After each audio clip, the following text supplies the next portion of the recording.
Happy 2025, everybody. As we come to the end of 2024, I wanted to take the time to thank all of you so much for an amazing year. We hit so many milestones in 2024. First 100 subscribers, first 500 subscribers, first stage of monetization. So many great episodes along the way. And so to recap all of those, or to celebrate rather all of those episodes, I thought it would be fun to take a look back at some of the greatest moments or the best moments of 2024 in the show. So we're going to do it episode by episode. And they're going to be short clips from all the episodes to remind you guys of all the great moments and times we had together. So thank you so much for the support. I want to get started with the first episode in 2024 we did, which was on the Gospels of Matthew. And this was featuring Philip Karaivanov and Daniel Lawrence, two theology students at the University of Edinburgh. And this particular clip talks about the transfiguration, and also a memorable quote from Jesus about losing one's life in order to gain it. So you're going to hear the clip, and then we're going to talk about it at the other end. So here is the first clip celebrating 2024. And then, what do you make of this in the next passage? For those who want to save their life will lose it, and those who lose their life for my sake will find it. This idea that in order to gain life, you have to give it up. I think this is such a profound statement in the Gospels. I think it's something that applies to so many levels of reality. We see it even in the natural world.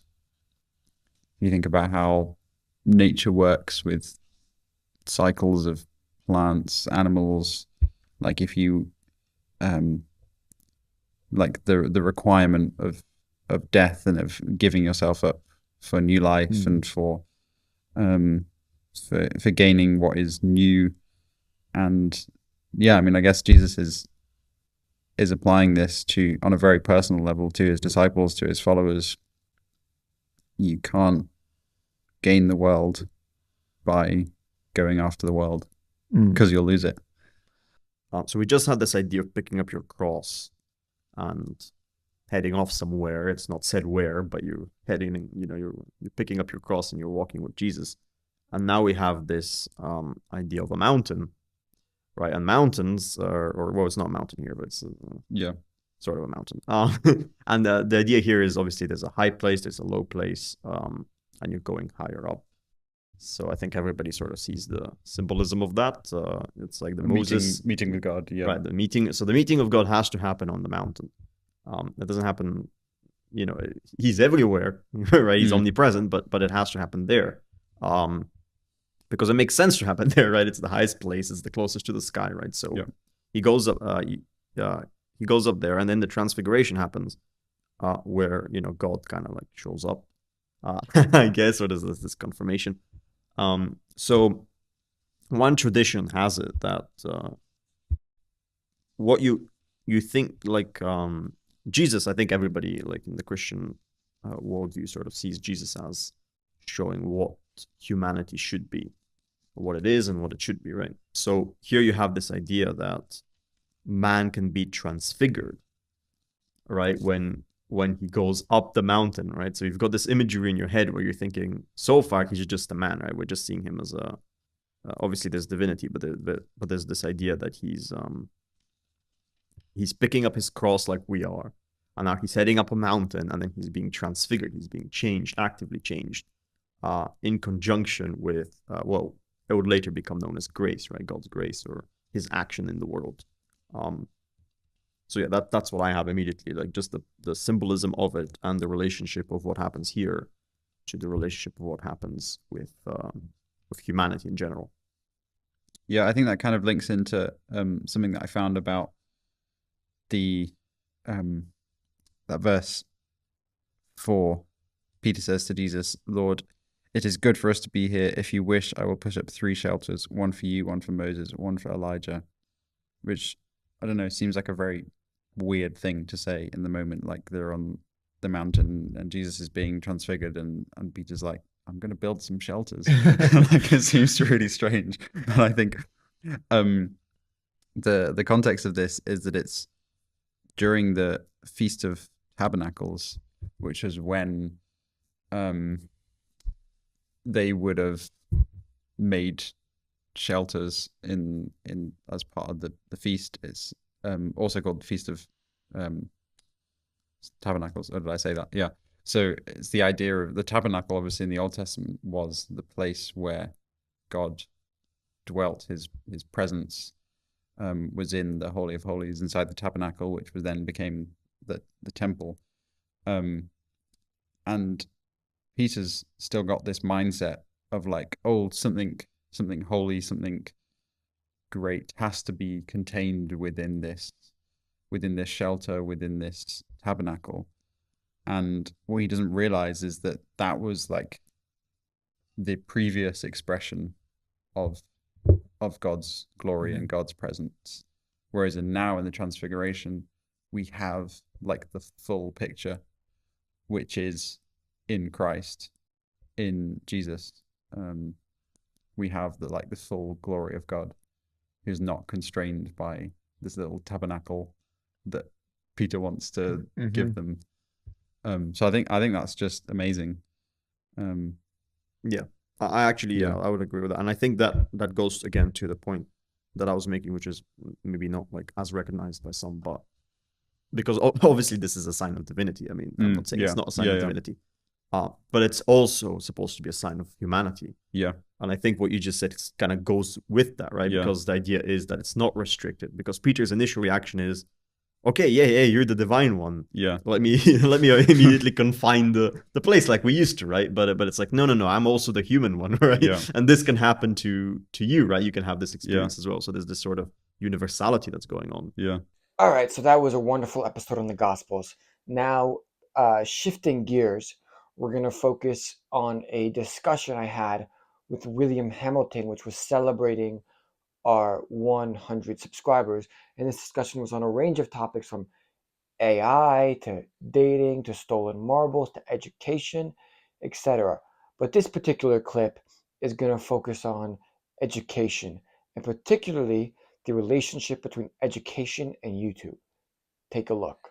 In my opinion, a lot of the material that you learn inside classrooms, and by the way, I'll say this, guys, the UK classroom system is much less hands-on than the US classroom system. Okay, in the US, your contact hours and the amount of time you spend in the class is way longer than in the UK. In the UK, like, so, I mean, I went to British school. It was what, 9 to 3:20? No, I'm saying universities. Universities, okay. Universities. So, like, in the university, I have 2 hours per class. Yeah, I mean, we're humanities students. So No, but I mean, like, I literally 6 hours a week in. So, yeah, I have only 4 hours a week. I mean, really? Yeah. Oh yeah, no, me too, because it's dissertation. Yeah, but usually it's 6, right? That's been standard. So the lectures, and a lot of times they'll record the lectures. The first 2 years you had lectures online, and actually, to be honest, the lectures are not that substantive. No, not really. It's YouTube video type stuff. Right. That's really, that's where I was going. Like, Yeah. like what impact does YouTube and other like platforms have on educational services? Because I mean, it seems like you could put together a course solely through YouTube, and like that person, obviously, they won't get the same. You good? Yeah. We wouldn't get the same qualification because it just wouldn't be looked at the same. But material-wise, like, I mean, I think that you could theoretically have a person go through an entire program through YouTube and come out with just as much knowledge, if not more, than somebody who's sitting through lectures. I mean, to me, that's a huge. And I've even had, I'm not going to name names, but Patrick, lecturers who post they're like who are like subscribe to my YouTube channel where I post my lecture. Oh yeah, Patrick and did one time last year when there were the strikes. No, 2 years ago there were the strikes, and there was one week in which he couldn't do the lectures because it was skipped, and he said like I remember he told us. I may or may not have a YouTube video on my channel, which is just the lectures that you exactly need. I can't point them towards you, but they are just there. And so, you could have the entire content on a YouTube video. I mean, the difficult thing is discriminating. Like, if you're someone who's not a student at a university, I think that's kind of the purpose of universities, to give like a structured and discriminating kind of thing. Because, I mean, there is a lot of bullshit on YouTube. There is a lot of like complete nonsense on YouTube. Especially, I mean, for me in philosophy, I'd say it's like very difficult to find like an actual high quality philosophy YouTube channel. Like a lot of the philosophy ones are not very good. No, I was saying, but no, but what is stopping universities or university professors from just recording all their lectures, which in Edinburgh at least, all the lecture theaters pretty much are equipped with that technology, taking the videos, starting their own YouTube channel, and just putting them all up on YouTube? Like, what is stopping them from doing that? Nothing really. All right, so this next clip is from a really, really fun and popular episode in which we covered a range of topics from geopolitics to morality debates to debates about euthanasia and assisted suicide. And that's where I want to turn today. This was an incredibly heated and lively debate about assisted suicide that really turned into a debate about the value of one's life and suicide as a concept more generally, particularly revolving around the most dignified way to die. The majority of the discussion takes place between myself and Anshan Lee, although Philip Karaivanov is also present and participates. And before we take a look, I'll just say, if you guys want to support this channel further, there's a couple ways to do so. Number one, keep watching the videos like you have been doing. Number two, buy a super thanks, which there's a little button that says super at the bottom of the screen, which you can click and donate however much you want to the show. It would be super appreciative if you did any amount you wanted, or any amount that you could, or any amount that you feel like is appropriate. We would be incredibly grateful. You can also buy a membership, and there's varying stages of membership. I tried to make it very cheap, so pretty much you get everything in the first stage of membership, which is 99 cents a month. The main thing is you get some access to exclusive videos, you get early access to some videos, and I believe you get some discounts on merch, which takes me to the next stage, merch. If you want to support this channel, I have merch now up on the YouTube channel. The prices range from $5 for a bunch of cool stickers, not magnets, bunch of cool stickers, a $20 t-shirt, a $40 really cool long sleeve sweatshirt, and then some really, really cool tracksuits / jackets, which they're not tracksuits, they're just jackets. And the jackets are on the pricier side. They're around $60, although I am going to have a sale throughout the month in January, so stay tuned for that. All right, back to the video. Let's jump into this heated discussion on assisted suicide and the most dignified way to die. I don't think you should ever kill yourself. That is my thing. Oh, so that's your position. Yes, I do not see. think you should ever kill yourself. I see. I'm coming from a belief that every life is sacred. That's just my belief. Sure. Right? So that's why I'm not for it. I want to ask you a question. You seem to, is it correct to say that you think that assisting suicide is a virtue in some cases, or is a good thing in some cases. Well, I have to make myself absolutely clear in Please. the beginning that if I'm just taking a hypothetical example, in a hypothetical scenario, if I'm going to kill myself, then at least I'm deliberately allowing someone, in that case, myself, to kill myself. So if I cannot even empower myself to do that action, why should I empower someone else to deliver that action? I would argue that my will. I think that was That's Athen's point as exactly well. the Yeah. point I was I making. think you're in agreement on no, that. No. The point is, I think what you miss, I would say what I disagree with you Okay. is not every life is sacred. You don't believe every life is sacred. I would say, for instance, my life is not. That's a very dark thing to say. Well, some Should we Well, should well, we well, should the- we get you should we The better question is what life then is sacred? a sacred life is a life that is that could be immortalized. that could be mortalized? Okay, Yes. this is Well, the old Immortalized? Greek idea of the immortal heroes and Yeah. But I just want to talk about the assisted suicide stuff. Wait, can you just back up? Do you really not believe that your life is sacred? No, I do not think I'm alive. wait. Was it that it could be immortalized or that it already is immortalized? It has a potentiality, I would say. Well, then your life will then also your be life is sacred, because it has the potentiality of being immortalized. I want to focus on the problem of the assisted suicide because I think for the one who should deliberately will to deliver that act should be the one who wills most. And therefore I would say there's no assisted suicide, but if you want to have a dignified life, and also I would say basic human rights, of course, to live with dignity, but also to die with dignity. But how to die with dignity, most people actually misunderstood. The most dignified way is to kill yourself, that to cut your throat, and that is the most perfect way. Why? Why? Tell me why. Well, I don't know what I don't think there is a empowering dignified someone way, else, but you're empowering yourself.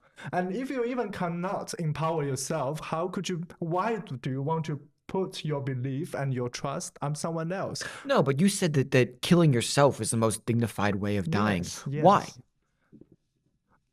Because you know Some would say that's an act of weakness. No. It's You're not willing to face the life ahead of you. It's only because you have already know that the life in front of you is to deliver that honorable action, and you have the power to, and you have the will to empower yourself, not anyone else. So actually, it's a very dignified in a twofold way. One is You're giving up on your life. How is it dignified? Because in some scenario, that your life cannot be continued in a dignified way. well, I think the question isn't even really about dignity, but if you guys insist on talking about it, we could. I personally don't think the question of the sanctity of life is to do with whether it's dignified to die don't or either. not. I think you can die in a dignified way. You can also live in a dignified way. But I don't think that's even the question that we're talking about here. I don't understand why is killing yourself more dignified than dying either trying to save somebody or trying or of natural causes. Why is killing yourself, taking your life earlier, more dignified? Because we are talking about assisted suicide. No, you said that killing yourself is the most dignified way of dying. For instance, I know. I mean, The most. I know. For instance, I'm just taking an example. Now I have brain cancer, and I know my life won't last for more than 2 months. In that case, You know that? You can predict the future? well, not me, but according to those scientific facts that the doctors told me that I cannot live more than 2 months. I have a family member. He's not blood, but he's by marriage, who they told him he had 3 months to live. He went back to the island that he's from in Greece and lived another 40 years. That's a very beautiful story, but alas, I would say life is life. That is the miracle, but it is not the case for the majority. Okay, so turning now to probably the most ambitious project and episode we've done.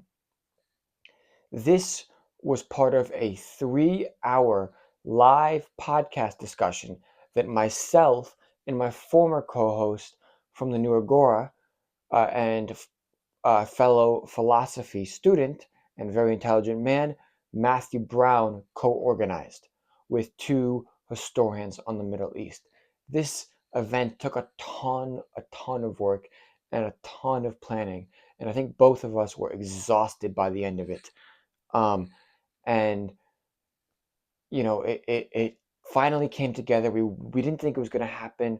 We finally were able to put it together. The event is on the entire history of Israel and Palestine from the Ottoman Empire leading up to 1948, which was the creation of the State of Israel. And this particular clip that I'm going to play is when I'm asking historian John McHugo on questions about Zionism and Zionism's origins. And I should note that I created shorts from these 3 questions that you're about to see. And those 3 shorts alone amassed over 100,000 views. Over 100,000 views. So this was probably, and I think particularly the second question I have in here, got around 82,000 alone. So this was probably the most popular moment in the podcast. So without further ado, here is a clip of that 3-hour conversation, also with Professor Jamie Allenson.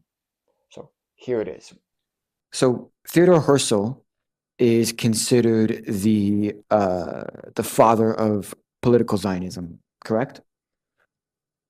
What was the primary purpose of, because you mentioned that he wasn't a particularly religious Jew. What was the primary purpose of him creating the Zionist conference, moving the Zionist cause along? What was the primary purpose he was trying to fulfill? Was it solely to create a Jewish state? Was it colonialism? Was it to alleviate the suffering of Jews in Europe? What was the primary purpose of the political Zionist project? Well, if you'd asked him, he would have said it is to alleviate the dreadful suffering of the Jews. That is what he would definitely have said. And he believed that by establishing a Jewish state of some sort, it might well have been part of a wider federation. Personally, I think he had something. We're talking pre-First World War here, when Canada, Australia, New Zealand, and South Africa were already politically independent of the British Crown, but all had they were all completely self-governing, but they all had the King of England or the Queen of England as their monarch, and they were umbilically tied together in many ways. And I think my personal view is that Herzl saw something like that happening for a Jewish Palestine, a predominantly Jewish Palestine, within a reformed Ottoman Empire, or maybe as something like another British Dominion, or even a Dominion in a similar way for Germany. What Herzl did not do was address the issue of the fact that Palestine was not an empty land. And there are quite a few rather, I think, racist tropes that you can accuse him of having. For instance, he believed that Jews should sell their property in Europe, and this would all be done as at a fair market price, so they could all move to Palestine. But on the other hand, in Palestine himself, at least this is what he says in his novel Alt Neuland, Old New Land, which is a fictionalized, idealized story of how the state might be founded. He said, "We had a very shrewd land agent, a Sephardi, who spoke good Arabic and Greek. and we kept the idea of the Jewish state secret. So he went around buying up land so that the Arab vendors were unaware that the land was likely to increase in price as soon as the Jewish state was established. Now, notice how he thought the Arab vendors in Palestine should be treated, and how he thought Jewish property should be sold at a fair open market price in Europe. And it's very hard not to say, well, isn't there something a bit racist there? He also, for instance, only went to Palestine once and talked about how he travelled through an Arab-blighted countryside, and things like that. You know, it's you can say to some extent these were the thoughts of a man of his time, but if late 19th century Europe was racist, the same applied to its Jewish as well as to its non-Jewish population, is what I would say. If he wasn't such a religious Jew, why was he so tied to a Jewish national homeland in Palestine? Or did he have other ideas about other places where Jews could establish a national home? He personally would have been perfectly happy to. Within a month of his very sudden conversion to Zionism, he wrote in his diary that he thought we'd find somewhere in South America and we would be able to spirit the indigenous population. I don't know if he used the word indigenous, but it was in German anyway. We would spirit the penniless population across the border by refusing them opportunities to work and things. But he soon found, after he set up his Zionist Congress, that the majority of the members came from the Pale of Settlement, the Empire of the Tsars, and they said it's Palestine or nowhere. And so the so-called Uganda scheme got nowhere, but he also thought of El Arish in the Sinai Peninsula, Cyprus, Mesopotamia, what's now Libya, even apparently the Congo, Mozambique, and Madagascar. And other Zionists, there was another Zionist leader a little before him called Leon Penska, who some of you may have heard of, who was exactly the same. And again, you can find the same sort of racist tropes there, which were common to the Europeans of the day. For instance, he says the difference between, Jews are oppressed. Yes, he also said black people are oppressed, but he said, but the Jews come from an advanced race. And what was his plan for establishing this Jewish state? Was it just go in guns blazing and conquer, or was it immigration, or was it through using the British and other imperial powers? I mean, how he saw it as something to be done by diplomatic means, supported by the powers of the day. It would require money, and the mechanism he saw for doing it was a chartered company. Now, I don't know how many of you have studied European expansion, or whatever you like to call it. I'm trying to use a neutral term, but an awful lot of European expansion across the oceans was done in a semi-privatized form of imperialism by private companies, chartered companies. The most famous ones for us are probably the East India Company. And there was also the British South Africa Company set up by Cecil Rhodes, of whom Herzl was a great admirer, by the way, that basically colonized what's now Zimbabwe and Zambia and Malawi. And one of the ideas in international law at the time was that companies like this could have sovereignty over land. And I think he envisaged something similar in Palestine. Getting back to anti-Semitic tropes, by the way, he told the Ottoman Sultan the Jews would use their command of money to discharge the Ottoman national debt, which was crippling, in exchange for being given Palestine. Okay, so shifting gears to a more personal and intimate story. This is from the episode I did with Ukrainian model, entrepreneur, and student Kate Trofimova. And this particular clip you're going to see is her telling the story of how she found out that the war had started and what she did and what her initial reactions were to finding out about the war starting.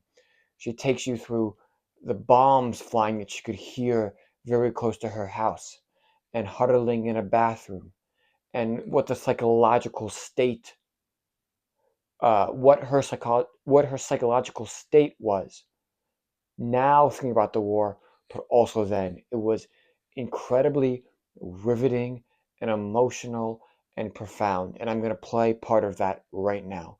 So without further ado, here's a clip from my episode with Kate Trofimova. But if you're talking about 21st February, it was actually time I was not sleeping that night. I don't know, I was just probably like doing some studying or working, I don't really remember. But it was at my mom's house. I was living that time with my mom during the winter.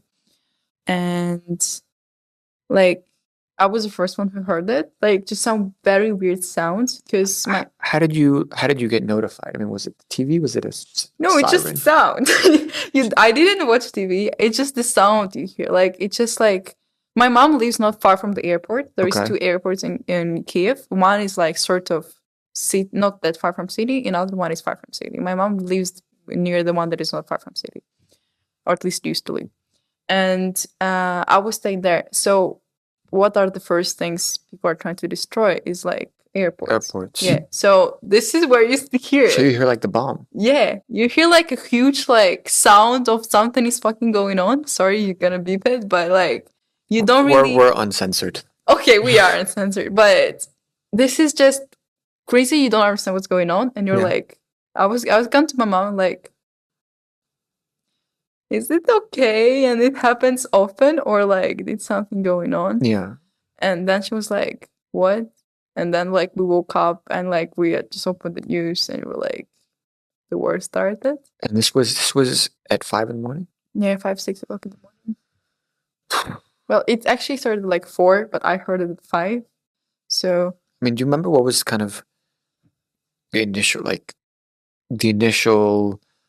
reaction when you like realized? I mean, because I imagine like when you first hear that sound, you don't understand it. you're thinking, what is going on? Yeah. Right? And then kind of a period from that to when you kind of internalize. I think I would not say that I still fully understand it because it's a long-term process. Especially, I know myself that I react on traumas like long-term, like that I'm trying to block it to the extent of I can like function normally. So like I don't get out of my routine. Like I'm trying to like be as cold as possible about everything because otherwise I just know I'm just gonna be like depressed and like panicked all the time. So still to this day I'm trying to understand it, but initial reaction it was like denial and I would say like just adrenaline. Like even now when I'm talking about it, I feel like all my body is like a bit shaking because of the adrenaline in blood because you like feel it sort of once again. But I was just trying to like make everyone peaceful because everyone were panicking because I have a like younger brother and my mom, and I was just trying to be like, okay, what we're gonna do? She was like, okay, we should go to the basement, and we couldn't because there was issue with the water supply. So like the water tube was broken, so the like underground was flooded.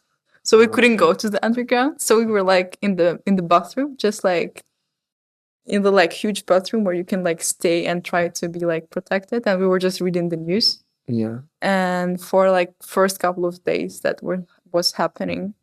And I think after that while for like until the moment I actually got out of Ukraine, I was like still in the like moments of like not fully understanding what's going on, because you're just trying to be like sarcastic about it, and you're trying to like adapt, and you're just trying to call your friends and be like, are you in Israel? I have a friend from Israel. And she's like, yeah, I'm in Ukraine. How are you doing? I'm not great. How are you? It's like, I'm not really great as well. So this kind of communication, and like, it's hard to accept it fully. And only when you like get out of it, I started like more like feel it on my skin when I get out of there, so I can like breathe like freely and don't wake up every night from like the sirens and the alarms. Probably to some people it's gonna sound very weird, like how you cannot understand it if it's like going on out there. But this is like just the reaction of the organism, how you like react if you are stressed. Yeah. And if your body cannot like sort of handle the stress you are in. So this is sort of the reaction a lot of people get. All right, so that was an incredibly emotional moment for me, as I'm sure it was for you. Next, we're going to turn to my final episode recorded in Edinburgh. Edinburgh. I can never figure out how to properly pronounce that. I think the Scottish people say Edinburgh, but they always corrected me, so that probably wasn't right anyway. But anyway, this was an episode with William Hamilton and Philip Karaivanov, who you saw from previous episodes. And this particular discussion relates to AI and the effects of the AI, growing up with the internet, and how that impacts our experiences, our beliefs about the experience we've had, and just overall ambition. So I hope you enjoy this. I'm mostly in the background for this conversation. I thought it was important to let the two brilliant minds, Philip Karaivanov and William Hamilton, go at it, and for me to stay out of it. So hope you enjoy this fascinating conversation. Yeah, one thing I was thinking as well with the internet, it's that obviously the internet makes this phenomenon worse because it allows you to actually do it, stay in isolation and not get bored and be entertained. But also, I think another aspect of it, exacerbating it, is like when you grow up with the internet, it's sort of like you already know everything that's going on in the outside world. You've already got like a decent idea of like a full picture. And like back in the day, you only knew like bits and bobs. You had to actually like interact and find out more about what's going on. This information wasn't easy. So nowadays, I think it feels like to a lot of young people, like there's nothing out there that's worth doing. I can already see it all here, and what I'm seeing isn't great. Yeah, I think actually, yeah, sorry. Yeah, I was gonna say like actually this message that you don't know as much as you think you know is actually a good thing for younger people, because it's saying that it's this like tendency for adventure in young people where they actually want to like discover new things and gain new insights. It's not lost just because the internet's there to give you the information, because as I said before, it's not really like the same thing as experiencing it like directly or understanding it your own way. So yeah, I think that you're onto something there in terms of if you understand the limitations of the internet, you actually gain something back in terms of your life. Whilst now I think a lot of young people do think that it's all been done and basically it's out there, we can read about it. I always see these movies where back in the days you meet like a a professor of some subject, and it's all really interesting to you because you're like, oh, well, can you explain this? Or you meet someone who's gone to a country and you're like, oh, what does it look like? Or you have like bits and bobs, as you said, of knowledge. And nowadays, nobody's impressed. It's like, yeah, I saw the picture on the internet. It's like, well, you've been there, but I've seen it as well. So, or it's the same with like, oh yeah, you know this stuff, but like I can search up the It's sort of essays like on it. it's a bad imitation of what value really is. It's like sort of this commodified version of what's actually valuable in terms of experiencing, and they're pretending like this is what's really important. People sort of like it's only supposed to be a indication of where real value is. But a lot of people have started to mistake that the symbol for the actual thing. So they think that the internet and the knowledge you get there is what's actually valuable, and that's all you need. Yeah, I agree with that. Because obviously there's that saying that was it like the journey is the most important thing, not the destination. But obviously that doesn't really solve it, because I think young people are like, yeah, okay, but like we have the destination, we have the like final product, and you have cut out the journey for us. Right? There is no journey. I can just get to it immediately. And I think what you're saying is, well, you can't really, because if the journey or the process is part of the value of that which is achieved at the end product, right? Then the internet isn't really giving you the end product to begin with, because you're not involved in It's the giving you like a understanding. look into the end product, like a symbol of the end product, but not the actual thing. Yeah, it's like I don't know, like consulting the Oracle at Delphi, or it's giving you some vague, ambiguous idea of what it's supposed to look like. So when you see it, you know that's what it is. Like the prophecies, right? When you see them, you know that's what it is. But the knowledge it gives you to begin your journey is not actually the final thing, obviously, right? I did have a thought when you were talking about how the internet makes people think they know everything, or that there's not anything to go out and learn. I think it also can play a role in people feeling like their accomplishments or the things that they do are not worth. It devalues the worth of the things that they do, because there is this like, oh yeah, I did this, but out there on the internet, somebody's already done this, right? Everything, it seems like, has been done.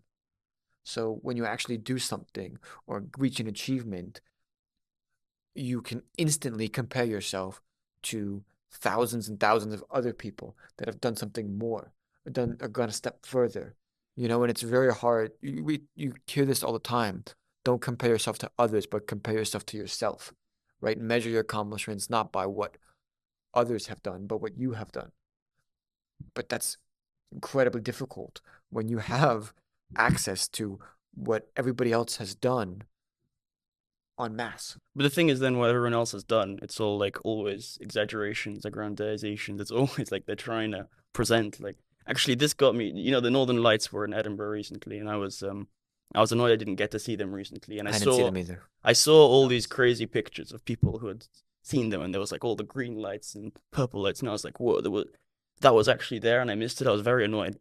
Then I found out that actually you can't actually, even in Edinburgh, people who did see it, you didn't actually see those pictures. With the naked eye, you could only see like wisps or maybe a little bit. And with the phone camera, you actually get it a lot better. So these people are basically. When I realized that, I was annoyed because like everyone here is like trying to. They literally, when I speak to them, they're pretending like they saw that. It's like, no, you didn't actually see that, And these people, they don't actually wanted to see the Northern Lights. They just want to tell other people that they saw the Northern Lights. And Okay, so next we have what became the most popular full episode we've done so far. And this was on a career in academia. And it was with two professors, Dr. Michael Cholby and Dr. Takeshi Morisato. And the title of the episode, I think, was Interested in a Career in Academia? Here's everything you need to know. And it really was everything you need to know. Insider tips, insider information, just brutal honesty from our professors. And I should say William Hamilton was also in this episode because he was applying to master's programs and was interested in a career in academia. So he was kind of like my subject matter as I was asking questions on behalf of him, and he was contributing too. So this is a particular moment where we talk about the importance of the prestige of the university that you do your master's or postgrad program in particular, choosing between name brand schools and schools that have programs and professors that you really are interested in and whose work fascinates you and that you want to work with. So here is a fascinating and important discussion that was had with Dr. Michael Cholby, myself, Dr. Takeshi Morisato, and William Hamilton. Enjoy. I do think one of the things that you need to be thinking about, for better or for worse, is sort of the prestige hierarchy that exists within our field. It's just true that if you get a job at, I'm just going to pick one institution among several that I might select, Princeton, that you will probably get a pretty good job somewhere in the academic world. Not necessarily, but it'd be surprising if you don't. On the other hand, and this is not to pick on any particular institution, if you were to get a PhD from, I don't know, the University of Washington or the University of Manchester here in the UK, these are places that have excellent scholars and so forth, but it's just the reality that you're going to struggle because you're just not associated with an institution that has the same level of visibility and prestige. So I don't like the fact that there is this sort of reality in our field, but it would be a disservice, right, for me to tell a student, just ignore that, right? Because you'd be doing something very, very foolish if you didn't notice that, for example, having a degree from Oxford, say, tends to go a lot further in terms of enhancing your career prospects than one from Cornell or University of Illinois. Again, not to disparage those institutions. That's not the point. But descriptively, like just that's how just really, just the reality. Right. So yeah, I mean, tough message. Yeah, it really is. So like I struggle with this conflict, right? That if you're interested in a master's degree or PhD, like I always said, go with the supervisor. If you want to study with Michael Cholby, go to Edinburgh, right? But yeah, if you really want to study the grief and philosophy of death and dying, that's the guy you need to go, right? And then you work with the professors that are actually hands-on and actually have a conversation with you at the equal level. But if you're interested in getting a job, go to Oxford, Cambridge, right? Because it has a higher chance of getting the job opportunity. So like there's a practicality of like the basic rule that when you apply, right? I started from Nebraska and ended up in the KU Leuven, right? So you just always have to go up the ladder. You always apply for the program that is ranked higher so that you increase the chance of getting the job, but it doesn't guarantee that you're going to get a job, right? So at some point you have to make a decision. So do I want to become academic, playing all these games perfectly to actually survive in academia, or like, you know what? At some point I just have to draw the line and say, I need to study with one of the best of the best, even though that person doesn't work for the institution that is ranked as one of the best universities. So this example is not working well, but you understand that if you're interested in Italian philosophy, right, you're not going to find in Oxford or Cambridge. You have to go somewhere else, right? So it has to come down to your interest and desire to philosophize. Can I just ask like a very specific question when you were talking about, the prestige and how kind of the reality is very much like your chances of getting a job from Oxford is way higher than like, I don't know, Manchester. I'll just use your example. In terms of like name brand versus prestige within philosophy, like I know there's kind of this philosophy gourmet rankings and they're very specific by philosophical area. I think University of Pittsburgh is one that I've seen that's like ranked very high, but it doesn't have that same name brand as like Oxford or Princeton to people who are outside of the like philosophy academia world. I'm wondering, let's say just hypothetically somebody gets in to like University of Pittsburgh, and University of Pittsburgh is ranked technically the highest on these rankings in the area of philosophy they want, but they also get into, let's say, like Harvard, and maybe Harvard's like 5th in the rankings, but it's got that name.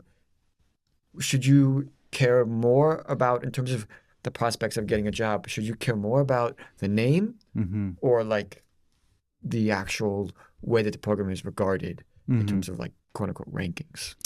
It's a really good question. Well, I think the ultimate answer to that depends on what kind of positions you're hoping to get. So Pittsburgh is a good example. NYU is another. Those are programs that are extremely well regarded within philosophy, but maybe kind of within the overall sort of academic branding universe don't stand on the same par with, Harvard or something like that. So I think what evidence I've seen about this suggests that if you are thinking that you want a job in a PhD granting program, right, that's very sort of research intensive, then I would say that you should opt for, given in your example, say, Pittsburgh over Harvard. If, on the other hand, you're sort of thinking, I'm open to lots and lots of different kinds of positions, some of which might be more teaching focused, for example, if you're in the United States, then I would say probably you should opt for Harvard.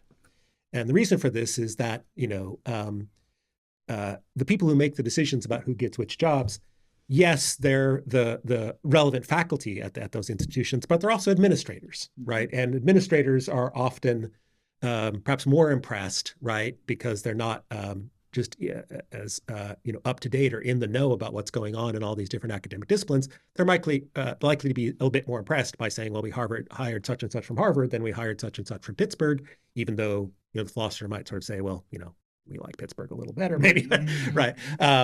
So I think it kind of depends on the positions that you're looking for. But again, certainly within philosophy, there are places that, relative to their place within kind of the overall academic universe, punch well above their weight. Pittsburgh and NYU and these other kinds of places.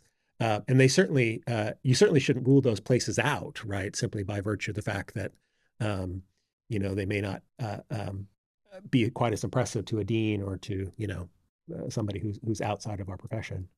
I do think that, general rules that these kind of rankings play a role when there's two candidates is almost identical, right? And then it just feels like the trust goes to the higher brand, right? But the difficulty of going the graduate programs that are actually not ranked high is that you have to really show twice as much. That you have to be able to show that you can pitch twice as much as the other guy that went to one of the top league, right? So when you enter the arena, I think there is a tendency to, expect that, if you didn't go to the top institutions in that area, you have to show us something that, wow us, right? Yeah. But if you play average, it's very difficult for you to get a job. So that's why I think sometimes it's better to actually go high-ranked university and train yourself there, even if that's not the best place to actually study the topic. Okay, here is also one of the most popular episodes I did with Zika on Bob Dylan. I think the episode was titled A Celebration of Bob Dylan. We listened to and analyzed 6 of his songs. In terms of watch hours, these videos were incredibly important in helping me reach that 3,000 goal. And it was an incredibly fun and exciting episode. The particular clip I'm going to play for you is part of our discussion from the song With God on Our Side, which is a very brutal but also carefully meticulated critique about the U.S. foreign policy, in particular their involvement in pointless wars and creating this narrative around patriotism to bolster people's support for these wars. And so, yeah, this is the conversation we had around that song. I can't play the song, or I won't play the song for copyright reasons, but you should go listen to it on your own time. It's called With God on Our Side. And if you go and look at the individual video on my channel of With God on Our Side, you can listen to the full song along with our full reaction. So go do that. All right, without further ado, here is our discussion on With God on Our Side. The fantastic. I don't know if you know the philosopher Henry David Thoreau. I've heard his name mentioned, but I don't really know anything about him. He's a very famous American writer and philosopher. And him, along with Ralph Waldo Emerson, were the founders of transcendentalism. Okay. And anyway, one of Henry David Thoreau's most famous book is called Civil Disobedience. And he was in prison for refusing to pay his taxes because he opposed the Spanish-American War. Okay. And there's a famous quote. Ralph Waldo Emerson, his friend, visits him in prison. He says, "Why are you in prison?" And his response is, "Why are you not in prison?" Yeah. Because he's like, why are you paying taxes to support this war? Yeah. And this song just reminded me of that, both because it brought up the Spanish-American War, but also it seems like it's all about realizing that this kind of myth that you've been told about, oh, this war, it's okay because we have, God on our side, Yeah. right? That we're always in the right. We're in the right. Yeah. Um, I mean, you can sort of extend this to pretty much any war. Yeah. Anytime, anywhere. In a way, it's to me, it's also like a very strong condemnation of blind patriotism and just it's like we have to think about what war really does. War isn't isn't a simple thing. Yeah. Like the people in the end of the day, the people who suffer most are not those who decide to fight the war. I mean, I love so when it talks about the First World War, he says, the reason for fighting I never got straight, but I learned to accept it with pride, for you don't count the dead when God's on your side.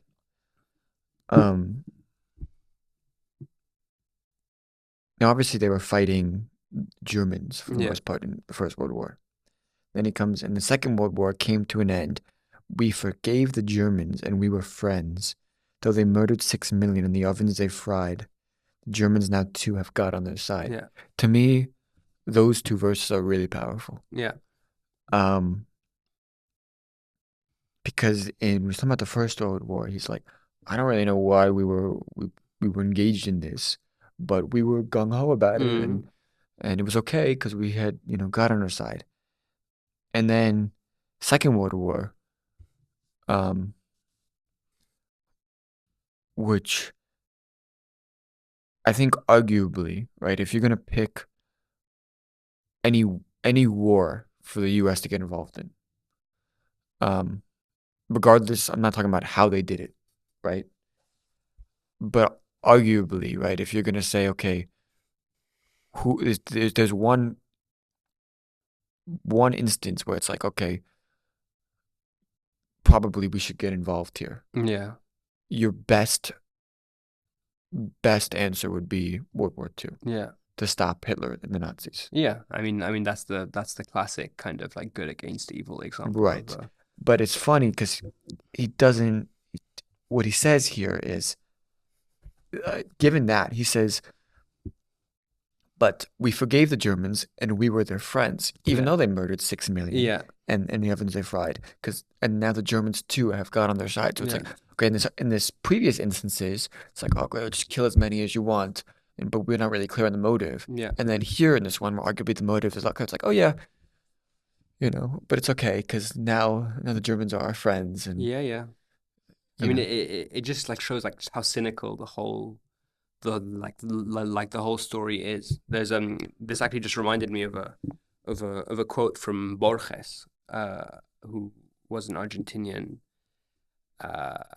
writer, literary man. He spoke like 8 languages and spoke a lot about literature. And I was reading some stuff like he wrote during the Second World War, and something. Oh, I'm not sure. Oh yes. And he. So he talks about, in a way, how lucky the English and the French were for having been on the right side of history during the Second World War. So he says, if I were English or French, I would be grateful for the perfect coincidence of my country's particular cause with the universal cause of humanity. Like the perfect coincidence. Like that's the only reason why the Allies came out on the right side of history, because they just so happened to be fighting the Germans, but they could have also been fighting with the Germans if political conditions the French had been especially. different. I mean, yeah. Also, the British prime minister before Churchill. I forget his name. Was it Neville Chamberlain? I'm not sure, but he wanted to make peace with Hitler.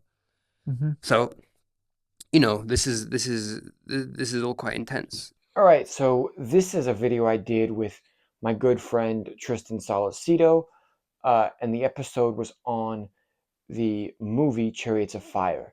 And this particular clip is Tristan analyzing Eric Liddell's incredibly famous speech. Again, can't play it for copyright reasons, but if you want to see the full video and the full speech, go to that video on my channel. I think Tristan's analysis here was incredibly profound, and I think you will enjoy it. So yeah, that's it.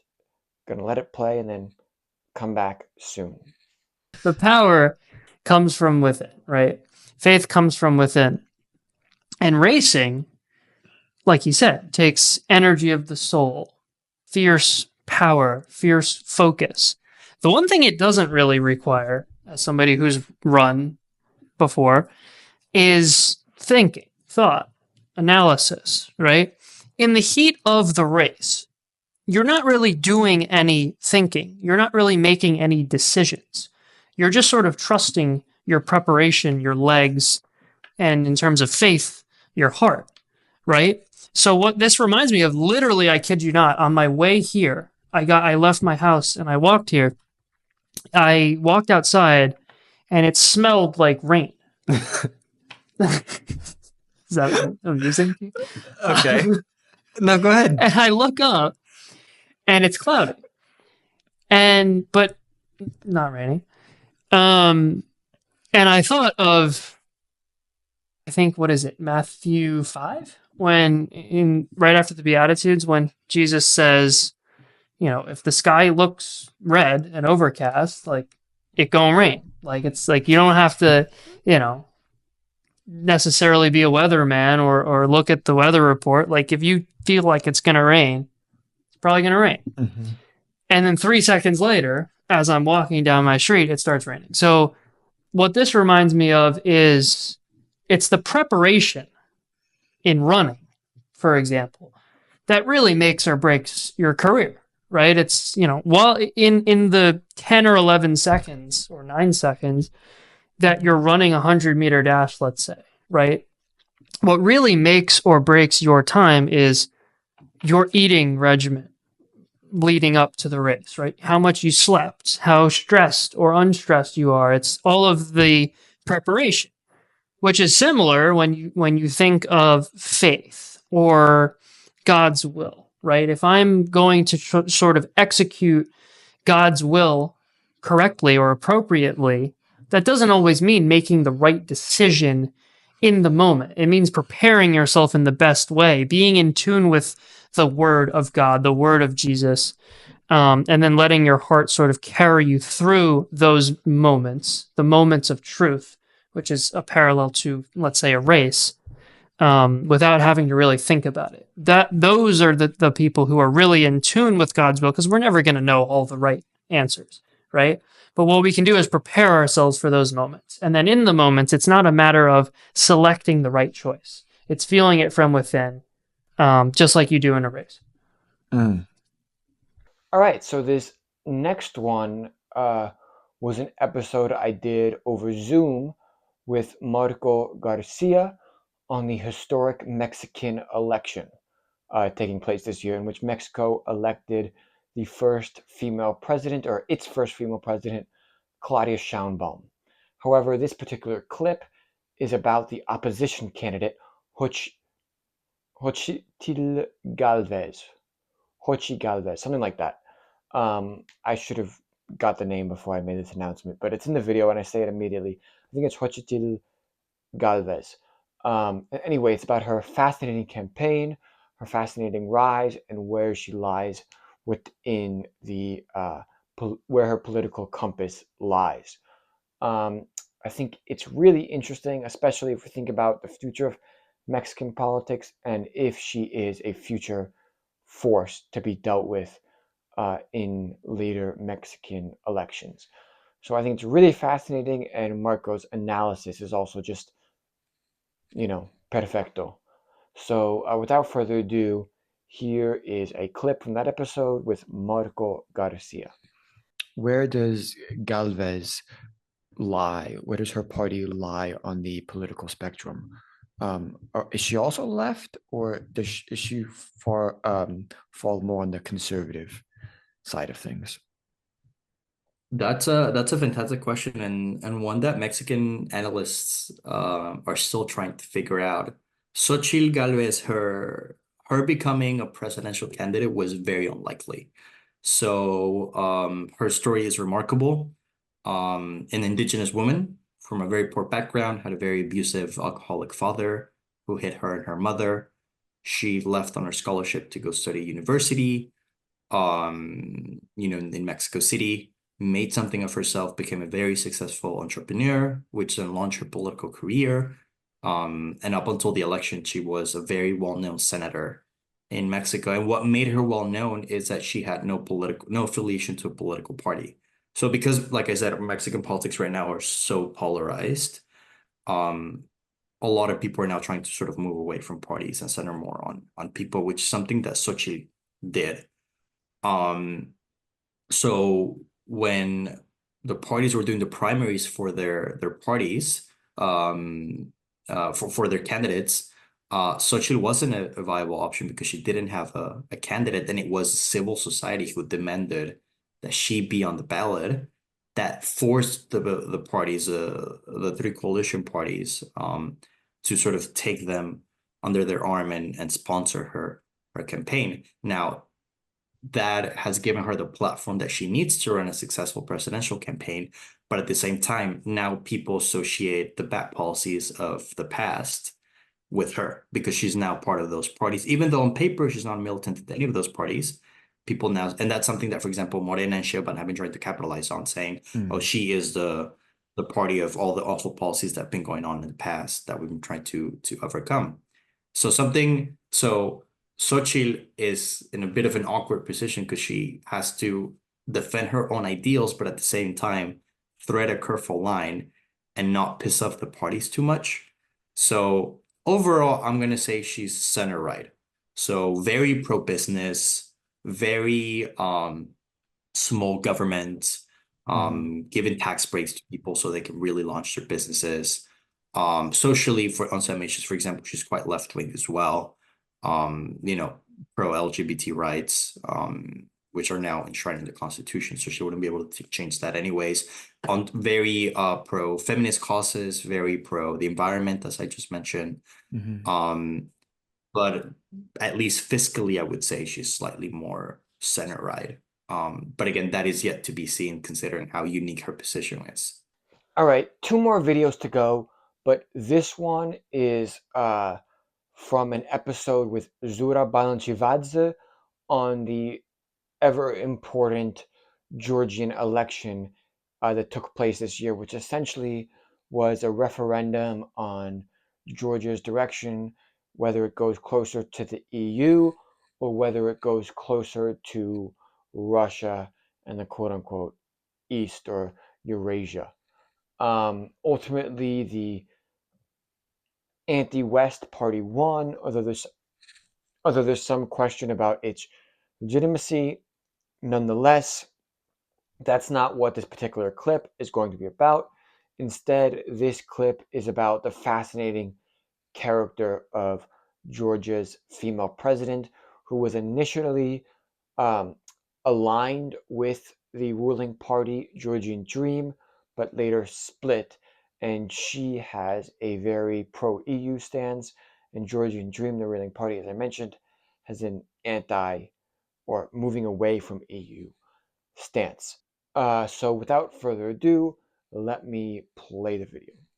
So I want to talk a little bit more about the role of the president in Georgia, because I know she's a very interesting person. She was born in France, but she's ethnically Georgian. She's kind of become a figurehead of the opposition, but herself, she doesn't have that much power. So I'm just wondering if you can speak a little bit about the president, who she is, and what her background is, and what her role is in Georgian politics.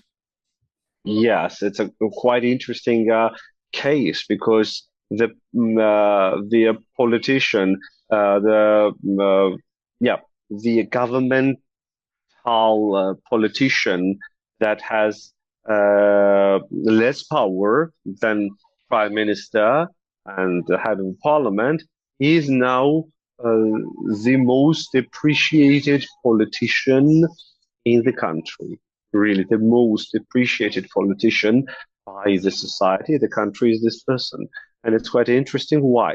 So her name is Salome Zurabishvili. It's like a Jordan name and surname. So her family migrated in early 20s of the 20th century to France. That's where she was born, and so they maintained like the Georgian roots. And so firstly, she came here. She was invited by Saakashvili. She was the ambassador of France to Georgia. Then Saakashvili made her the foreign minister of Georgia. So she changed the citizenship from French to Georgian. Then she went to the opposition, and then it turned out Bidina Ivanishvili was fond of her. And for the upcoming campaign, for the presidential campaign, they picked her as a symbol of Europe, as like very, let's say, famous to us, Georgian European politician.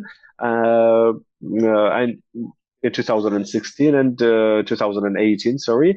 And in the election campaign, the ruling party was supporting her with all the resources they had.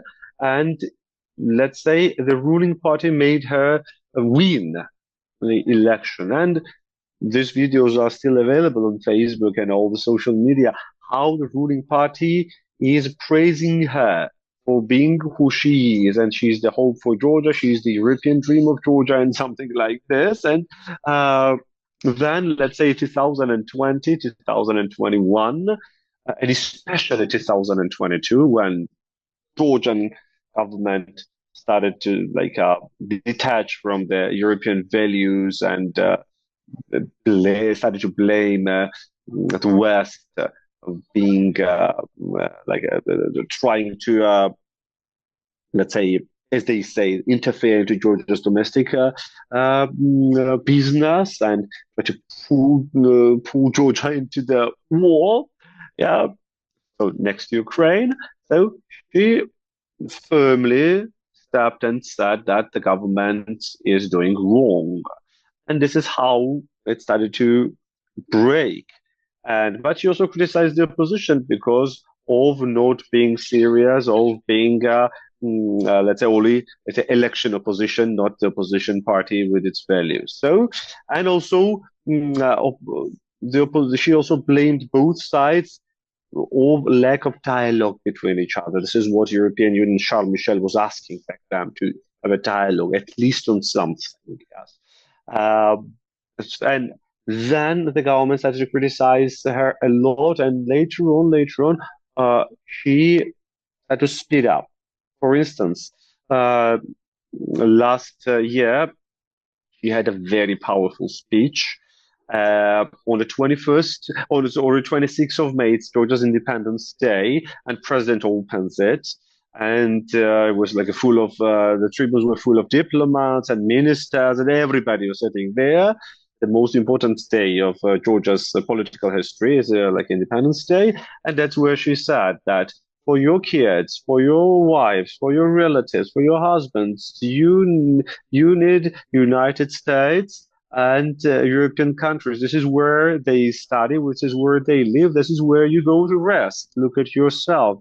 All right, so this is the last video on the list, and it's also my most recent episode on Aristotle's theory of conflict and how it applies to our modern day with esteemed professor of philosophy, Stephen Skoltedi.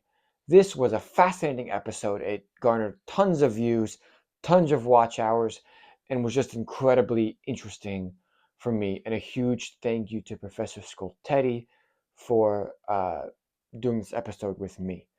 Before I talk about this particular clip, though, I just want to take this moment to say thank you guys so much again. And what is to come in 2025? Well, in January, we have a ton of really interesting episodes lined up with professors, with former musicians, with authors, and just ordinary people with really interesting perspectives.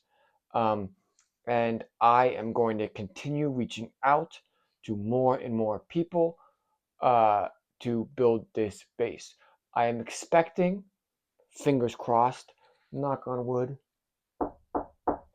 to reach that final stage of monetization by the end of March. So if you know people that have not seen this podcast but think you would like it, please send it to them. It would be a huge thanks. But yeah, we have a lot of interesting, fascinating episodes lined up with philosophy professors, with politics professors, with politicians, journalists, theologians, just all that stuff. It's going to be really exciting, and I'm really looking forward to the future. And if there is a particular person or episode you want me to do, don't hesitate to put it in the comments because I will try my best to make it happen. So yeah, that's it. Let's play the final clip, which is on Aristotle's theory of the origins of conflict and how society is essentially divided between two groups, the rich and the poor. Although importantly, as Professor Scoltetti notes, this is not about material resources. It's rather just a way to categorize people's different psychologies and the way they think about the world and what they think about what is meritable, what brings happiness, what is just. And so when he says poor and rich, don't think material, think about a psychological way of thinking, and he'll explain it in this clip, which I found incredibly fascinating. So that will cap it.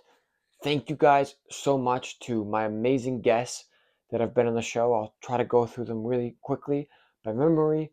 Philip Karavanov, William Hamilton, Daniel Lawrence, Marco Garcia, Zura Balanchivadze, Dr. Michael Chobe, Dr. Takeshi Morisato, Dr. Jamie Allenson, Mr. John McHugo, and Matthew Brown, Anshan Lee, Professor Stephen Scoltetti, oh geez, am I missing anybody? Kate Trofimova, Zika, I'm sorry, I don't know his last name. We're really good friends, but I guess I never asked him his last name. His full name is Zachariah, but he goes by Zika, and I always just call him Zika. It's kind of bad, but another story. I think that's everybody. So yeah, thank you guys so much, and let's get into the final clip. Subscribe if you haven't already. As I always said, let's keep quieting those waves. Let's keep creating new ripples. Let's continue to make a lasting impact on people, as all of these episodes, I believe, have sought out to do and have achieved to an extent, but there's still work to do. There's still more work to do to quiet those waves, drown out the societal noise, and create new ripples. So help me, help us, join the movement, get your merch, support the channel, and let's jump into 2025 with a fucking bang. All right, last clip. Let's go. But Aristotle thinks that all political communities show a certain kind of cleavage. All political societies are broken up into different kinds of groups. And the two groups that show up most frequently are, they go by different names, but we'll just call them for the sake of this conversation. There's on the one hand the rich, who are few in number, And on the other hand, there are the poor, who are many in number. And Aristotle thinks that all political societies will tend to feature these two groups. Now, what's particularly interesting is Aristotle thinks that these two groups won't just be distinguished in terms of the social traits they have, namely the amount of wealth they have, or the amount of, I guess I should say, social resources they have, and then just literally how many they are in number. But he thinks that both of those groups tend to adopt a very distinctive kind of psychology. And the psychology he attributes to those two groups is one where they both have a very set theory of conception of justice. They both have different conceptions of what it means to be flourishing as a human being. They both have very different emotions from one another. And they both believe that only people like them have the best view on the way political decision-making should take place. So they really do have their whole psychological approach to politics is profoundly different from one another. And so that's why, I believe that that's why Aristotle consistently describes these two groups as being just like oil and water. They do not mix. They are always suspicious of one another, and they're always on the verge of getting into some kind of brawl or some kind of fight, because their worldviews are very different, and they believe that the other group is completely wrong in their approach. So Aristotle thinks that most political societies will always feature those two groups who are really just sticking up for their part of the society rather than for the whole of society. And psychologically, they're locked into doing so. So that's why I think partisanship is an effective way of describing or summarizing Aristotle's theory. When you say that it separates into rich and poor and their psychological states are entirely different, that reminds me a lot of Marx. So is this a theory that's similar to Marx's theory, or does Aristotle's vision differentiate itself from Marx in some kind of way? Yeah, there are similarities. There clearly are some similarities in that Aristotle does believe that if you go into a city and just want to quickly describe, where's the main site of tension in this society, he does think that more often than not, that tension is going to be between the richer folks and the poorer folks. Now, so there is a similarity, and I think different Marxists have often remarked on this and found a lot of resources in Aristotle. Now, but the difference, however, is that Aristotle never wants to reduce the conflict to partisan conflict to just differences in wealth. And in fact, it's the differences in the psychologies of these two groups that ends up being the very problematic part. Because Aristotle says you can have people who are poor from the poor who end up making a lot of money, but they're still looking out at the world in a way where they're thinking like a poor person. So, maybe even wealth isn't the key metric that's going on. It's rather the psychology of that the people have in terms of their theory of justice, their theory of happiness, and then the different emotions that they have. So, for Aristotle, the poor, and I'm putting those in quotation marks because they might actually have quite a bit of money. For Aristotle, they believe that happiness is being able to do whatever you want. Justice is having everyone end up being the same or given equal amounts of social goods. And finally, Aristotle thinks that they tend to suffer from envy of anyone who raises above the crowd in some way. And vice versa for the rich, the people who have lots of social resources, they tend to suffer from arrogance. They tend to think that happiness is just acquiring lots of money. And they think that the justice demands that the people who are successful in life, in terms of their wealth, are given the most social control as well. So it's a story that resembles Marx maybe in one way, but it's the psychological picture involves things that go way beyond just wealth. It's really a clash in conceptions of justice, a clash in conceptions of happiness, and a clash in people's emotional repertoire as well.